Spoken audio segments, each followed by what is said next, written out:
বাসন্তীতে খেলা হবে দিবস উদযাপন। গত কয়েক বছরে নেয় এবছরও মহা সমারোহে খেলা হবে দিবস উদযাপন করা হয় বাসন্তীর কুলতলি নারায়ণতলা রামকৃষ্ণ বিদ্যা মন্দির প্রাঙ্গণে।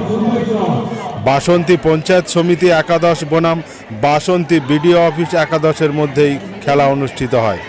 খেলা নির্ধারিত সময়ের মধ্যে বাসন্তী বিডিও একাদশ ৩-০ গোলে বাসন্তী পঞ্চায়েত সমিতি একাদশকে পরাজিত করে উইনার্স ট্রফি লাভ করে। বিডিও একাদশের অধিনায়ক তপন ঘরামির হাতে উইনার্স ট্রফি তুলে দেন বাসন্তী পঞ্চায়েত সমিতির সভাপতি প্রিয়াঙ্কা মণ্ডল। পঞ্চায়েত সমিতি একাদশের অধিনায়ক হিসেবে রানার্স ট্রফি গ্রহণ করেন সহকারী সভাপতি আতিয়ার রহমান মোল্লা। ট্রফি তুলে দেন প্রাক্তন পঞ্চায়েত সমিতির কর্মাধ্যক্ষ তথা বর্তমান কুলতলি নারায়ণতলা রামকৃষ্ণ বিদ্যা মন্দিরের পরিচালন কমিটির সভাপতি অরবিন্দ মান্না।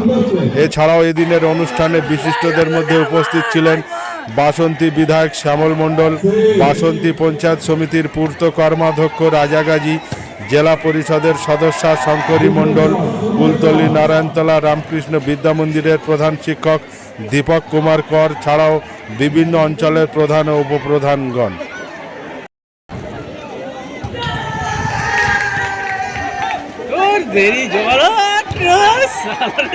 কেউ নেই, সাইড কাদা লাগার ভয় যায় না।